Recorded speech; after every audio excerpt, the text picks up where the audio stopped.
अस्सलाम वालेकुम व्यूअर्स, विच पाकिस्तान का नया एपिसोड लिए मैं हूं आपका मेजबान अब्दुर्रहमान। आज हम आपके लिए लेके आए हैं दो इंटरेस्टिंग न्यूज। पाकिस्तान से दीगर बहुत सारी एक्सपोर्ट्स बढ़ने के साथ साथ आईटी और सॉफ्टवेयर की एक्सपोर्ट्स में वाज़ेह इजाफा देखा गया है। 15% इजाफा हमने 8 माह में कर लिया है और उम्मीद है इस दफा हम तारीख में पहली मरतबा $3 बिलियन से जायद की आईटी और सॉफ्टवेयर की एक्सपोर्ट्स करने में कामयाब हो जाएंगे। इसी के साथ आज आपको यह भी बताएंगे कि इंडिया ने गुज़िश्ता मालिकी साल में कितने $100 बिलियन की आईटी और सॉफ्टवेयर की एक्सपोर्ट्स की हैं। इसके अलावा आज की दूसरी खबर, पाकिस्तान की एक बेहतरीन यूनिवर्सिटी को इस्लामाबाद के अंदर कैंपस बनाने के लिए जगह अलॉट कर दी गई है। यूनिवर्सिटी है गुलाम इसहाक खान यूनिवर्सिटी। बड़ी डेवलपमेंट है, किस तरह इसे प्रोग्राम के दूसरे हिस्से में डिस्कस करेंगे, लेकिन पहले चलते हैं पाकिस्तान से बढ़ने वाली आईटी और सॉफ्टवेयर की एक्सपोर्ट्स की जानब, जो कि गुज़िश्ता 8 माह के दौरान $2 बिलियन का बेंचमार्क अबूर कर चुके हैं। एक साल पहले के 8 माह के दौरान ये $1.72 करोड़ थे। एक साल में 8 माह के दौरान 15% का इजाफा एक अच्छा इजाफा है। और फरवरी के महीने को अगर हम 2023 के फरवरी के महीने से कंपेयर करें तो 32% का इजाफा हो चुका है। गुज़िश्ता माह पाकिस्तान से $257 मिलियन की आईटी सॉफ्टवेयर एक्सपोर्ट्स हुई थी और ये ट्रेंड हमें बढ़ता हुआ नजर आ रहा है। पिछले मालियाती साल के हर माह के अंदर औसतन हम लोगों ने $233 मिलियन की आईटी सॉफ्टवेयर एक्सपोर्ट्स की थी। इस साल ये शरह बढ़कर $250 मिलियन हो चुकी है। तभी हम इस साल इंशाल्लाह $3 बिलियन का बेंचमार्क तारीख में पहली मरतबा अबूर करेंगे। अभी इसके अलावा इतनी ही मालियत की हम लोग आईटी सॉफ्टवेयर एक्सपोर्ट्स करते हैं जो कि हुकूमत के रिकॉर्ड पर नहीं आती, वो होम रेमिटेंसेस की सूरत में पाकिस्तान आती हैं। तो हुकूमत को चाहिए कि उन फ्रीलांसर्स को, फ्री डेवलपर्स को मेन नेटवर्क में लेके आए ताकि उनकी एक्सपोर्ट्स भी पाकिस्तान के नेशनल एक्सपोर्ट्स में काउंट हो, पाकिस्तान की इंडस्ट्री बड़ी महसूस हो। $3 बिलियन की इंडस्ट्री कहकर बेचना मुश्किल है। दुनिया को बताएंगे कि हम $6 बिलियन एक्सपोर्ट करने वाली इंडस्ट्री हैं तो हमारा हुजम बड़ा होगा, ज्यादा बड़ी कंपनियां पाकिस्तान आ सकेंगी और पाकिस्तान को ज्यादा काम मिलेगा। उसके लिए हमें करना क्या है? एक तो आईटी की फील्ड के अंदर जो पॉलिसीज हैं उन्हें बेहतर करना होगा, बॉटलनेक्स खत्म करने होंगे। इस पर काम हो चुका है, सिर्फ इंप्लीमेंटेशन की कमी है। फिर आईटी की फील्ड में काम करने वालों के लिए टैक्स निजाम को बेहतर करना होगा ताकि टैक्स कलेक्ट करने वाले इदारे उनको जाके तंग ना करें, ब्लैकमेल ना करें। और तीसरा, बैंकिंग सिस्टम में उनके लिए जिद्दत लानी होगी, उन्हें लोन्स देने के लिए, क्रेडिट कार्ड देने के लिए, कार फाइनेंस के लिए, होम फाइनेंस के लिए, ऑफिस फाइनेंस के लिए हम सहूलियात देंगे तो ये लोग आम इंडस्ट्री से 100 गुना तेजी से तरक्की करेंगे। किस तरह? एक सॉफ्टवेयर हाउस बनाने के लिए आपको चाहिए क्या होता है? एक कमरा। जी हां, एक ऐसा कमरा जिसके अंदर बिजली, इंटरनेट का कनेक्शन हो और साथ एक छोटा सा वॉशरूम हो। आप फर्नीचर रखते हैं, डेवलपर अपना अपना लैपटॉप लाते हैं और दुनिया के साथ कनेक्ट होकर डॉलर्स कमाना शुरू हो जाते हैं। जबकि एक फैक्ट्री लगाने के लिए आपको बाकायदा एक कंस्ट्रक्टेड बिल्डिंग चाहिए होती है, उसके अंदर आपको मशीनरी इंपोर्ट करनी पड़ती है, फिर कारीगर आपको चाहिए होते हैं, फिर आपको दुनिया भर से ऑर्डर्स लेने होते हैं, उन ऑर्डर्स को बनाना होता है, फिर उन ऑर्डर्स को यहाँ से शिप करना पड़ता है। रास्ते में मसाइल होते हैं, शिपिंग लाइंस के इश्यूज होते हैं, फिर डॉलर जाके आते हैं। तो यहां तो सारा कुछ ऑनलाइन हो रहा है। ना आपको इन सॉफ्टवेयर हाउसेस को बहुत बड़े गैस के मीटर्स देने की जरूरत है, बल्कि मीटर्स की इनको जरूरत ही नहीं, गैस की इसकी शॉर्टेज है मुल्क के अंदर।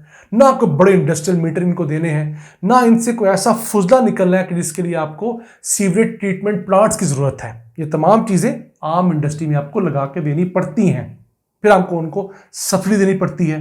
अगर हुकूमत खरबों रुपया सस्ते कर्जे की सूरत में आम इंडस्ट्री को देती है तो अरबों रुपया इन सॉफ्टवेयर हाउसेस को क्यों नहीं देती, जो कि कई 100 गुना तेज से तरक्की कर सकते हैं। इसकी मिसाल मैं आपको देता हूं इंडिया से। इंडिया के अगर आप 2001 के अंदर आईटी और सॉफ्टवेयर के एक्सपोर्ट्स को गूगल करके चेक करें, रिसर्च करें, तो वो थी $6 बिलियन। गुज़िश्ता मालियाती साल फाइनेंशियल ईयर 2023 में वो कितनी बढ़कर हो गई? $320 बिलियन, यानी 53 गुना का इजाफा किया है इंडिया ने अपनी आईटी सॉफ्टवेयर एक्सपोर्ट्स में 22 सालों में। यानी कि हर साल 2 गुना से ज्यादा इजाफा इंडिया करता रहा है। 22 सालों में 22 गुना नहीं, 53 गुना का इजाफा किया है। तो सब कैसे मुमकिन हुआ है? इसी तरह मुमकिन हुआ है कि उनकी आईटी कंपनीज ने एक एक कमरे से शुरू किया, एक के 2 कमरे हुए, 2 से 3 कमरे हुए। उस कंपनी ने सिर्फ अपने नंबर ऑफ रूम्स बढ़ाए, कई जगह तो इंटरनेट कनेक्शन भी वही रहा, उसी को थोड़ा सा बढ़ा लिया। एक कमरे का अगर फ्लैट था, 2 कमरों का फ्लैट ले लिया, 6 कमरों का फ्लैट ले लिया, पूरा फ्लोर ले लिया। कोई अलहदा से इंडस्ट्रियल जोन में जाने की जरूरत नहीं पड़ी। और आज उनकी कंपनियां पाकिस्तान को हैरान किए हुए हैं। अब दुनिया में टोटल ट्रेड होने वाला जो सॉफ्टवेयर है उसका 11% सिर्फ इंडिया बना रहा होता है। आप सिर्फ उनके हुजम चेक करें। पाकिस्तानी मईशत टोटल जो है 350 बिलियन डॉलर्स की है जीडीपी। इंडिया की सिर्फ सॉफ्टवेयर और आईटी के एक्सपोर्ट्स 320 बिलियन डॉलर्स की है। और वो टारगेट किए बैठे कि अगले साल इंडिया के जो आईटी सॉफ्टवेयर एक्सपोर्ट्स होंगी 350 बिलियन डॉलर्स को क्रॉस कर जाएंगी। यानी इंडिया के सिर्फ आईटी सॉफ्टवेयर के एक्सपोर्ट्स ही पाकिस्तान की टोटल जीडीपी से ज्यादा होंगी। ये सारे कारनामे, ये सारे करिश्मे सॉफ्टवेयर इंडस्ट्री के, आईटी इंडस्ट्री के हैं। तो जब तक पाकिस्तान इस इंडस्ट्री को बूस्ट नहीं करेगा, आप आटा बेचकर, आप चीनी बेचकर, आप चावल बेचकर, आप कपड़े बेचकर कभी अपने खसारे पूरे नहीं कर सकते। आइए चलते हैं आज की दूसरी अहम खबर की तरफ।